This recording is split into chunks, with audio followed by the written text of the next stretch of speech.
14 mai 1948, une date qui marque la création de l'État d'Israël. 2 ans plus tard, l'Iran, gouverné alors par le Premier ministre Mohamed Mossadegh, devient le 2e pays musulman à reconnaître Israël après la Turquie. Mais les relations se tendent rapidement. Mohamed Mossadegh accuse l'État hébreu d'être à la botte des Américains et des Britanniques. Ces derniers vont d'ailleurs permettre un coup d'État en Iran en 1953.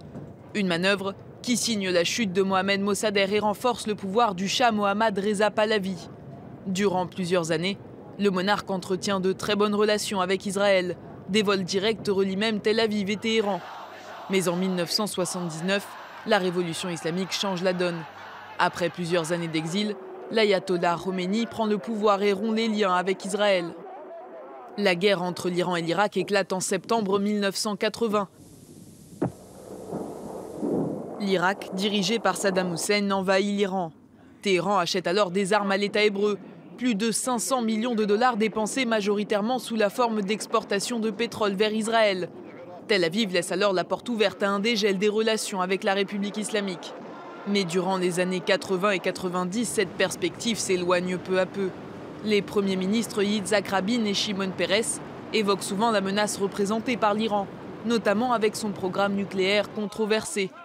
À Téhéran, l'hostilité envers l'État hébreu atteint des sommets sous la présidence de Mahmoud Ahmadinejad. Le régime sioniste est dans une impasse. Si Dieu le veut, le rêve de l'ayatollah Khamenei sera exaucé et Israël, l'origine de toutes les corruptions, disparaîtra du paysage géographique. Par la suite, Israël cible des infrastructures nucléaires iraniennes en menant des cyberattaques. Et l'Iran continue de soutenir des organisations opposées à l'État hébreu telles que le Hamas et le Hezbollah. Ce dernier a d'ailleurs joué un rôle actif dans la guerre en Syrie ces dernières années, en soutien au régime de Bachar al-Assad.